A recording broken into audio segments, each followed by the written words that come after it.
જય માતાજી વિદ્યાર્થી મિત્રો આજના વિડીયોમાં અમે તમારા માટે એક મોડલ પેપર લાવ્યા છીએ કે જેમાં તમને ઇતિહાસ, ભૂગોળ, બંધારણ, સામાન્ય વિજ્ઞાન અને વારસાના પ્રશ્નો જોવા મળશે। આ મોડલ પેપર દ્વારા તમે તમારી તૈયારીનું મૂલ્યાંકન કરી શકશો અને આ પ્રશ્નો સોલ્વ કરવાથી તમને ખ્યાલ આવશે કે તમારે કયા વિષયમાં વધારે ધ્યાન આપવાની જરૂર છે। તેમજ હાલની જે પેપર સ્ટાઇલ છે એ પેપર સ્ટાઇલ મુજબના જ પ્રશ્નો લાવવાનો પ્રયત્ન કર્યો છે। આ પેપરમાં વિધાનો સ્વરૂપે પણ પ્રશ્નો છે, જોડકા સ્વરૂપે પણ પ્રશ્નો છે અને એક વાક્યના પ્રશ્નો છે કે જેથી તમને આવનારી ભરતીમાં આવા વિધાનોવાળા કે જોડકાવાળા પ્રશ્નો પૂછાય તો તમને તેમની પ્રેક્ટિસ થાય અને આગામી ભરતીમાં તમને ઉપયોગી થાય। તો ચાલો શરૂ કરીએ। તેમાં સૌપ્રથમ પ્રશ્ન છે નીચેના વિધાનો ધ્યાને લો। એમાં પહેલું વિધાન છે શુંગ વંશની સ્થાપના પુષ્યમિત્ર શુંગે કરી હતી। બીજું વિધાન છે ખારવેલ ચેદી વંશનો શાસક હતો અને ત્રીજું વિધાન છે કુષાણ વંશનો પ્રથમ રાજવી કેજુલા કેફડીસ હતો। ઉપરના પૈકી કયા વિધાનો સાચા છે? તો મિત્રો પ્રશ્ન અહીંયા એ છે કે ઉપરના પૈકી કયા વિધાનો સાચા છે? એમાં પહેલું વિધાન છે શુંગ વંશની સ્થાપના પુષ્યમિત્ર શુંગે કરી હતી। આ વિધાન સાચું જ છે। ત્યાર પછી છે ખારવેલ ચેદી વંશનો શાસક હતો, તો આ વિધાન પણ સાચું જ છે। અને ત્રીજું વિધાન છે કુષાણ વંશનો પ્રથમ રાજવી કેજુલા કેફડીસ હતો, તો આ વિધાન પણ સાચું છે। તો મિત્રો અહીંયા આ પ્રશ્નમાં તમારો જવાબ આવશે ઓપ્શન ડી, વિધાન 1, 2 અને 3 ત્રણેય વિધાનો સાચા છે। ત્યાર પછીનો પ્રશ્ન જોઈએ તો બંધારણ વિશે નીચેના વિધાનો ધ્યાને લો। એમાં પહેલું વિધાન છે અનુચ્છેદ 281માં નાણાં પંચની જોગવાઈ છે। બીજું વિધાન છે અનુચ્છેદ 324માં ચૂંટણી પંચની જોગવાઈ છે અને ત્રીજું વિધાન છે અનુચ્છેદ 243(1)માં રાજ્ય નાણાં પંચની જોગવાઈ છે। તો ઉપરના પૈકી કયા વિધાનો સાચા છે? તો મિત્રો આ પણ એવી જ રીતના પ્રશ્ન છે કે ઉપર 3 વિધાનો આપેલા છે, એમાંથી સાચું વિધાન આપણે જણાવવાનું છે। તેમાં પ્રથમ વિધાન છે અનુચ્છેદ 281માં નાણાં પંચની જોગવાઈ છે, તો મિત્રો આ વિધાન ખોટું છે। અનુચ્છેદ 281 નહીં આવે, નાણાં પંચની જોગવાઈ બંધારણના અનુચ્છેદ 280માં છે, એટલે આ વિધાન ખોટું આવશે। તો ઓપ્શન માનો કે પહેલો ઓપ્શન જ ખોટો છે, વિધાન 1 જ ખોટું છે, તો અહીંયા તમે ઓપ્શન ઉપરથી જ જોઈ શકો છો કે જે ઓપ્શન એમાં પણ એક આપેલું છે વિધાન 1, ઓપ્શન સીમાં પણ એક વિધાન આપેલું છે અને ઓપ્શન ડીમાં પણ એક વિધાન આપેલું છે। તો અહીંયા તમને ઓપ્શન ઉપરથી જ ખબર પડી જાય કે અહીંયા જવાબ આવશે ઓપ્શન બી, 2 અને 3। વિધાન 2 અને 3 એ બંને સાચા છે, જ્યારે પહેલું વિધાન ખોટું છે, અનુચ્છેદ 280 મુજબ આવશે। નાણાં પંચની જોગવાઈ બંધારણના અનુચ્છેદ 280 મુજબ છે। ત્યાર પછીનો પ્રશ્ન છે કુમારપાળ કયા ધર્મ પ્રત્યે પ્રીતિ ધરાવતો હતો? કુમારપાળ કયા ધર્મ પ્રત્યે પ્રીતિ ધરાવતો હતો? એમાં ઓપ્શન એ છે જૈન, ઓપ્શન બી બૌદ્ધ ધર્મ, ઓપ્શન સી હિન્દુ ધર્મ અને ઓપ્શન ડી એક પણ નહીં। તો મિત્રો આ પ્રશ્નનો જવાબ આવશે ઓપ્શન એ જૈન ધર્મ। કુમારપાળ જૈન ધર્મ પ્રત્યે પ્રીતિ ધરાવતો હતો। ત્યાર પછીનો પ્રશ્ન છે જોડકા જોડો। એમાં ઓપ્શન 1માં છે સૌથી હલકી ધાતુ, ત્યાર પછી 2 નંબર છે સૌથી હલકું તત્વ, ત્યાર પછી સૌથી સખત પદાર્થ અને સૌથી સક્રિય ધાતુ। સામે ઓપ્શનમાં છે હીરો, પોટેશિયમ, લિથિયમ અને હાઇડ્રોજન। તો મિત્રો આ પ્રશ્નમાં સૌથી હલકી ધાતુ જોઈએ તો સૌથી હલકી ધાતુ આવશે લિથિયમ આવશે, એટલે ઓપ્શન એ અને ઓપ્શન ડી આ બંને નીકળી જાય, કારણ કે પહેલામાં શું આવશે સી આવશે, એટલે ઓપ્શન સી અથવા ઓપ્શન બી તમારો જવાબ આવશે।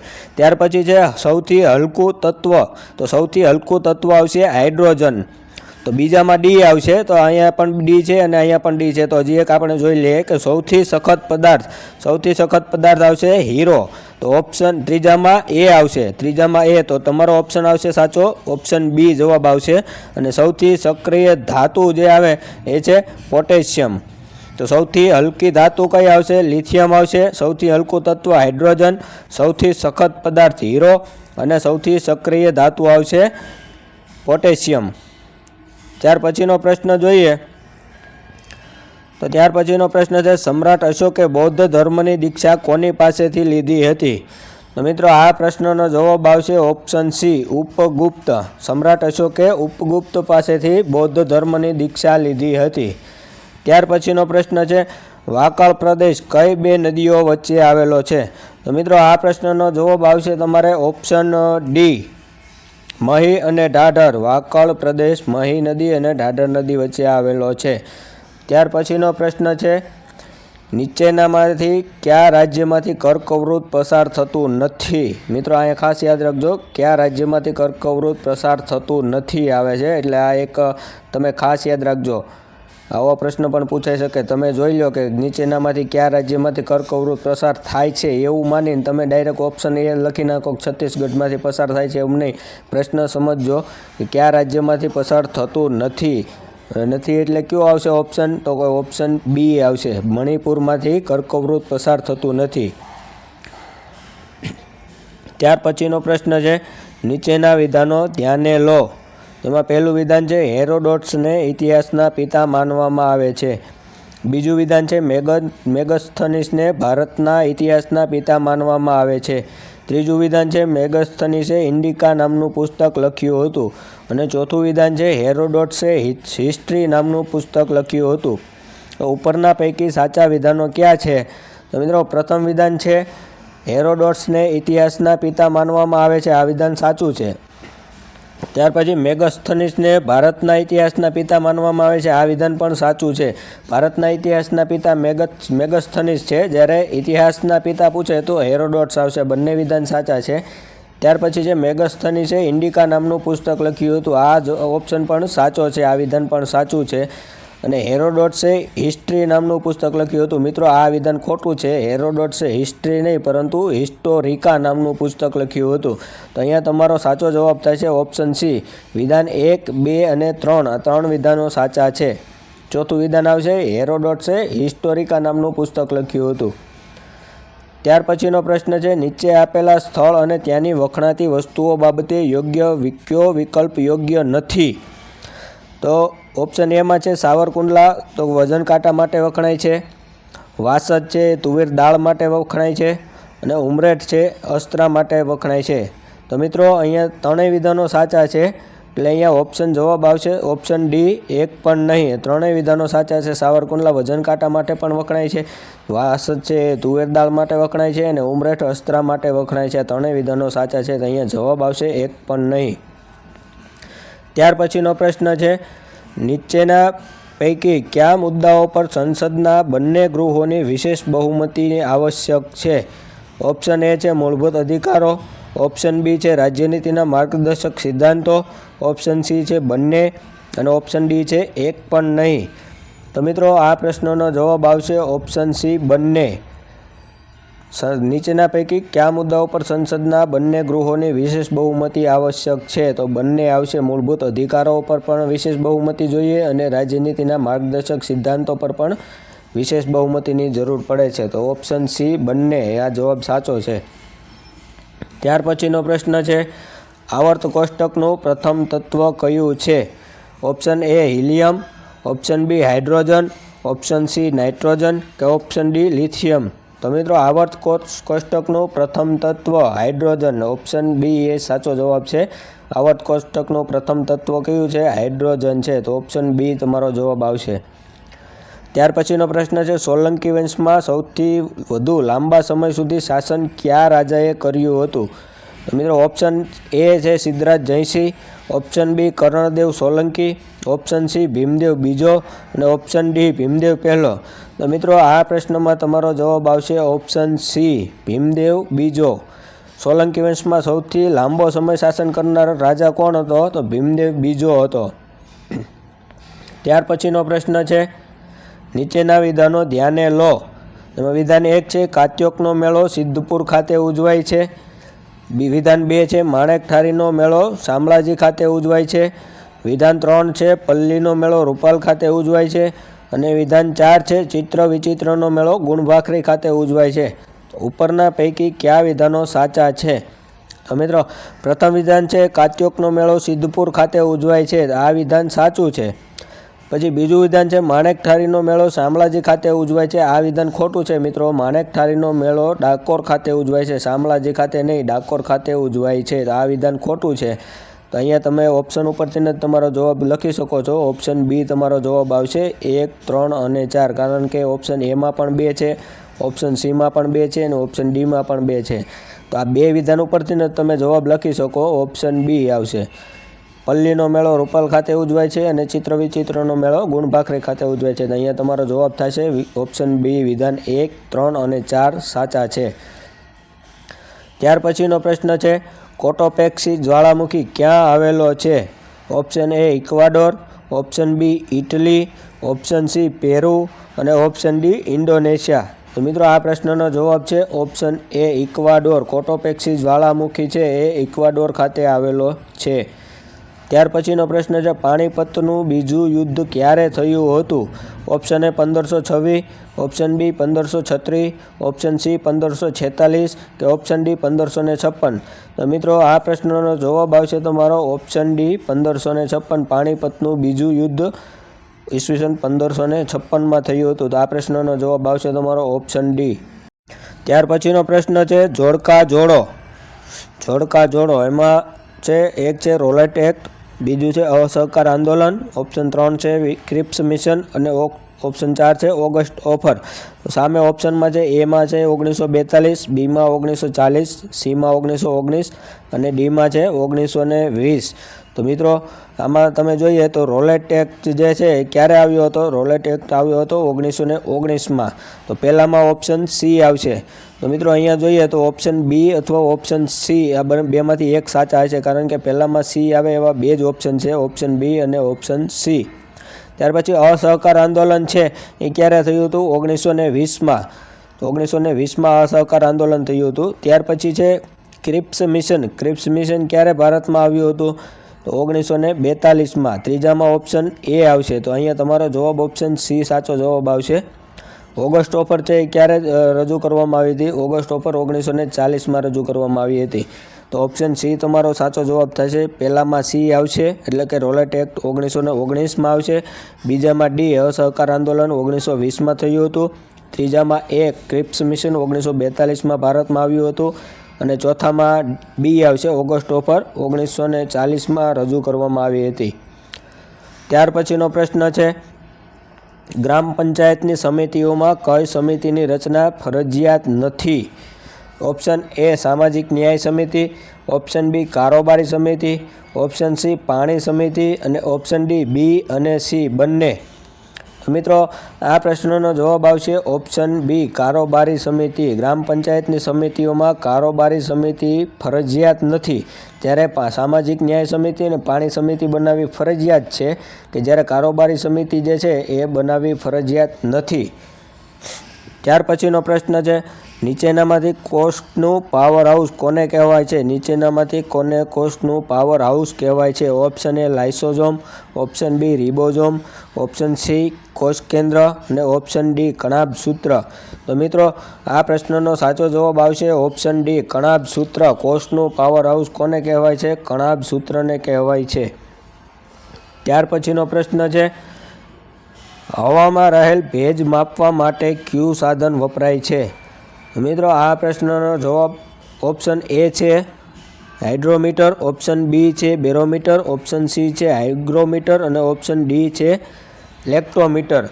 હવામાં રહેલ ભેજ માપવા માટે કયું સાધન વપરાય છે? તો મિત્રો આ પ્રશ્નનો જવાબ આવશે ઓપ્શન સી સાચો જવાબ આવશે હાઇગ્રોમીટર. હવામાં રહેલ ભેજ માપવા માટે હાઇગ્રોમીટર વપરાય છે. ત્યાર પછીનો પ્રશ્ન છે નીચેના વિધાનો ધ્યાને લો. એમાં વિધાન 1 છે ધોળાવીરાનું સૌપ્રથમ ઉત્ખનન કરનાર રવિન્દ્ર બિષ્ટ હતા.